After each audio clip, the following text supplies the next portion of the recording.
I never thought I'd be the type of mother to pack up my children in the middle of the night and drive away from everything I knew. But sometimes life pushes you to places you never imagined you'd go. My name is Sarah, and this is the story of how one sentence changed everything. It was a hot July afternoon in suburban Atlanta when my world came crashing down. The kind of day where the air conditioner struggles to keep up, and the asphalt shimmers like water on the roads. I was driving my 8-year-old son Marcus to my parents' house for what was supposed to be a celebration. My brother David's son, Tyler, had just been accepted into a prestigious private school on a full academic scholarship. Marcus was bouncing in his car seat, excited to see his grandparents. He'd been working so hard on his piano pieces, practicing every day after school. At 8 years old, he could play Mozart better than kids twice his age. His little fingers danced across the keys like magic, and his music teacher said he had natural talent that couldn't be taught. "Mom, can I play the new song for Grandma and Grandpa today?" Marcus asked, his brown eyes bright with anticipation. "Of course, sweetheart," I said, glancing at him in the rearview mirror. "They're going to love it." I should have known something was different the moment we walked into my parents' house. The living room was decorated with balloons and a banner that read, "Congratulations, Tyler." Photos of my nephew were spread across the coffee table, showing him with his acceptance letter, his perfect report cards, his soccer trophies. My mother, Linda, was bustling around the kitchen, preparing what looked like a feast. "Sarah, you're finally here," my mother called out, barely looking up from the oven. "Tyler should be here any minute with David and Janet. This is such an important day for our family." I felt a familiar knot forming in my stomach. Growing up, I'd watched my parents shower my older brother David with praise, while my accomplishments seemed to fade into the background. I'd graduated college with honors, built a successful career as a graphic designer, and was raising my son as a single mother after my divorce. But somehow, David's achievements always seemed to outshine mine in my parents' eyes. My father, Robert, emerged from his study wearing his best polo shirt. He gave me a quick hug and immediately crouched down to Marcus's level. "Hey there, buddy. Ready to celebrate your cousin Tyler's big day?" Marcus nodded enthusiastically. "Grandpa, I learned a new piano song. It's really hard, but I practiced every day. Do you want to hear it?" My father's smile seemed forced. "Maybe later, Marcus. Today is about Tyler." The first twist of pain hit my chest.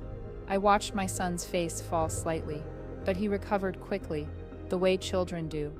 He didn't understand yet that in this house, he would always come second. David arrived 30 minutes later with his wife Janet and Tyler. My brother looked exactly like he had in high school. Confident, charismatic, the golden child who could do no wrong.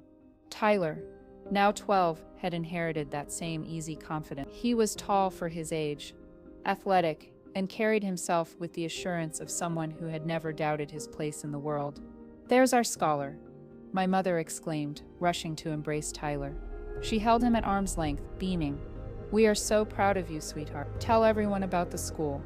Tyler launched into a detailed description of the academy, the advanced programs, the opportunities that awaited him. My parents hung on every word, asking questions, offering praise. I watched Marcus standing beside me, trying to process why his cousin was receiving all this attention.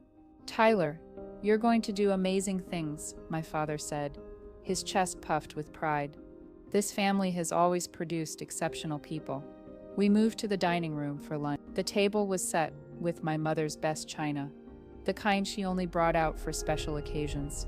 Tyler sat at the head of the table, like a guest of honor. Marcus took the seat next to me, still hopeful that his moment to shine would come. Halfway through the meal, my mother brought out a cake. Not just any cake, a 3-layer chocolate masterpiece with "Congratulations, Tyler," written in elegant script. My nephew beamed as everyone sang to him, phones coming out to capture the moment. "Make a speech, Tyler," my father encouraged. Tyler stood up, comfortable being the center of attention. "I want to thank everyone for supporting me. I know this opportunity will help me become the best version of myself. I won't let the family down." The applause was thunderous. I forced a smile and clapped along. But inside, I was remembering Marcus's last piano recital, where he'd performed beautifully, and my parents had shown up 10 minutes late because of traffic. They'd stayed for 15 minutes before saying they needed to get home. After the cake, Marcus finally gathered the courage to speak up. "Grandma, Grandpa, he said in his sweet 8-year-old voice. I've been practicing piano really hard. My teacher says I'm getting really good. Can I play something for you? My mother looked distracted, already clearing plates. Oh, Marcus, we're still celebrating Tyler. Maybe another time, honey. But Marcus, determined and hopeful, continued. It's a really short song. Please? I've been working on it for weeks. That's when my father said the words that would haunt me forever. He looked at my son with barely concealed irritation and said, Marcus, today isn't about you. You need to understand that not everyone can be special like Tyler. Some people are just ordinary. The silence that followed was deafening. I watched my 8-year-old son's face crumble. His bottom lip trembled, and his eyes filled with tears he was trying so hard not to let fall. In that moment, I saw myself at his age, feeling small and insignificant in this same house. Dad, I said, my voice barely controlled. That's my son you're talking about. I'm just being realistic, Sarah. Tyler has exceptional abilities. Marcus is a nice boy, but he's not going to set the world on fire. It's better he learns that now. The second twist came when my brother David nodded in agreement. Dad's right. We can't fill every kid's head with unrealistic expectations. Tyler's always been gifted. It's just the way it is. I looked around the table at these people who were supposed to love and support my child unconditionally. My mother was avoiding eye contact. Janet was smirking slightly, as if she agreed, but was too polite to say so. Tyler looked uncomfortable, but said nothing. Marcus had gone completely silent, staring at his hands folded in his lap.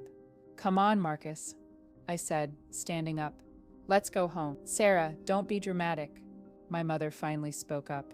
Your father was just what? Just destroying my son's confidence. Just making sure he knows his place in this family. I helped Marcus down from his chair, my hands shaking with rage. You're being too sensitive, my father said. Boys need to learn to handle the truth. That's when Marcus looked up at me with tears streaming down his face and whispered, Mom, am I really not special? The third twist felt like a knife to my heart. I knelt down and looked into my son's beautiful, wounded eyes. You are the most special person in the world to me, Marcus. Don't ever let anyone tell you different. But the damage was done.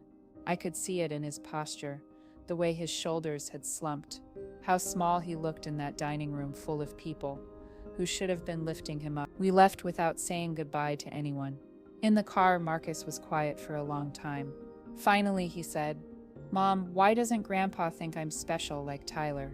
I didn't have a good answer. How do you explain to an 8-year-old that some people, even grandparents, can be cruel without meaning to be? That favoritism runs deep in some families like poison in the roots of a tree. That night, after Marcus went to bed, I sat in my kitchen with a cup of coffee and really looked at my life. I'd spent 32 years trying to earn my parents' approval. I'd excused their behavior, rationalized their favoritism, and told myself they loved me in their own way. But watching them break my son's spirit had opened my eyes. The memories came flooding back. I was 7 years old, showing my parents a painting I'd made at school. My mother barely glanced at it before rushing to hang David's science project on the refrigerator. I was 10 when I won the spelling bee at school.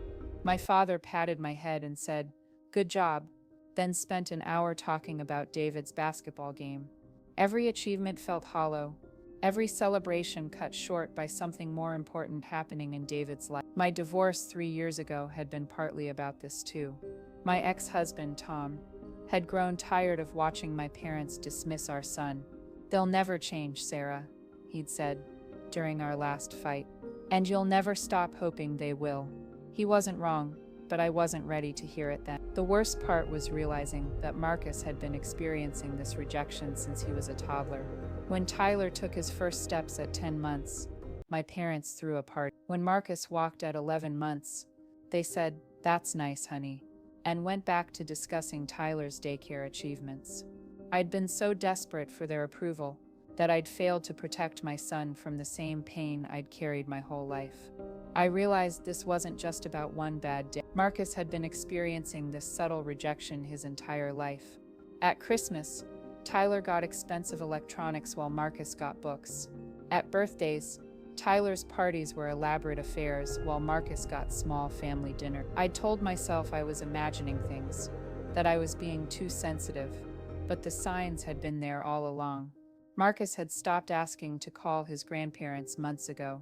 When other kids talked about their grandparents at school, he would get quiet. His teacher had even mentioned that he seemed to have low self-confidence for such a talented child. I'd blamed it on the divorce, on being a single mother, on anything except the obvious truth. The panic attacks started that week. I'd wake up at 3 in the morning, heart racing, feeling like I couldn't breathe. During the day, I'd find myself crying in my car after dropping Marcus at school. I lost 8 pounds in 2 weeks because I couldn't keep food down. The guilt was eating me alive. The fourth twist came 3 days later when my mother called.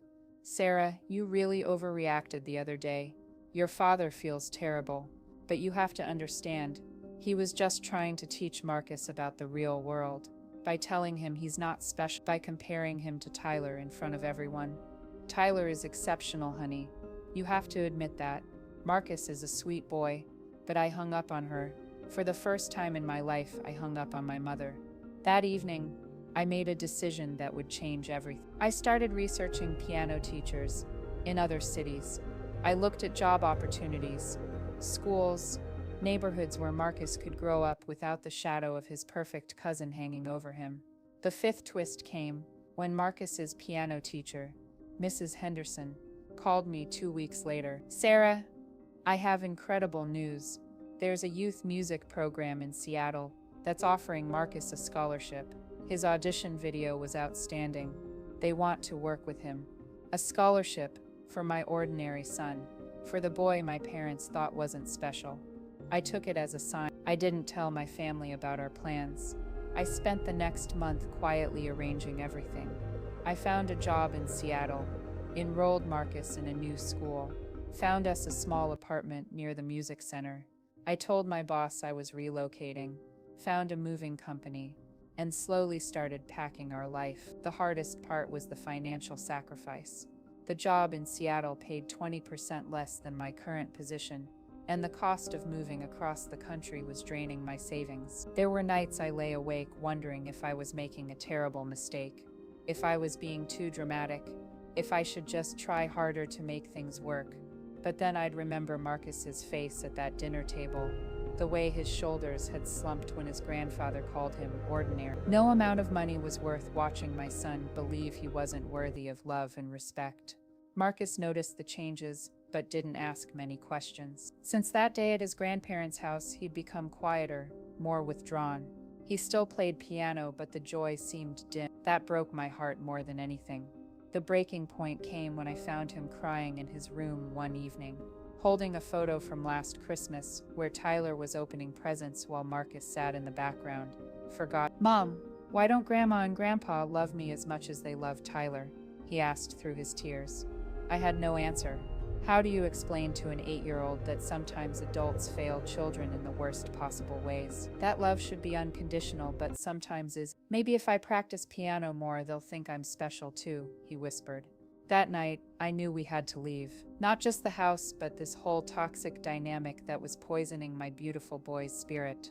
The sixth and final twist came on moving day. I'd planned to leave without telling my family, to simply disappear and start fresh. But as the movers were loading our furniture, my phone rang. It was Tyler. "Aunt Sarah, my mom said you weren't answering Grandma's calls. Are you okay?" I almost hung up, but something in his voice stopped me. He sounded different, uncertain. "I'm fine, Tyler. We're just busy. Aunt Sarah, I need to tell you something. What Grandpa said to Marcus at the party, it wasn't right. I've been thinking about it every day." I sat down on our bare living room floor, surrounded by boxes. "Go on." "Marcus is really good at piano, like really good. And he's funny and smart, and I always liked hanging out with him. I don't know why everyone always compares us. It makes me feel weird, like I have to be perfect all the time." Out of the mouths of babes. Even 12-year-old Tyler could see what the adults in our family couldn't. "Tyler, that's very mature of you to say. Are you guys moving?" I heard Mom and Dad talking. They said Grandma was worried because she couldn't reach you. I looked out the window at the moving truck, at Marcus sitting on the front steps with his keyboard on his lap, playing softly. We're starting somewhere new, Tyler. Somewhere Marcus can be appreciated for who he is. There was a long pause. Then Tyler said something that surprised me. Can I write to him? I don't want to lose touch with my cousin. He's cooler than everyone thinks. 2 days later, we were in Seattle. Marcus stood in our new apartment, looking out at the city skyline, the Space Needle reaching toward gray clouds that looked nothing like the burning Georgia sun we'd left behind. It's different here, Mom, he said. Different how? It feels like we can be whoever we want to be. He was right. In Seattle, nobody knew that Marcus was the ordinary one.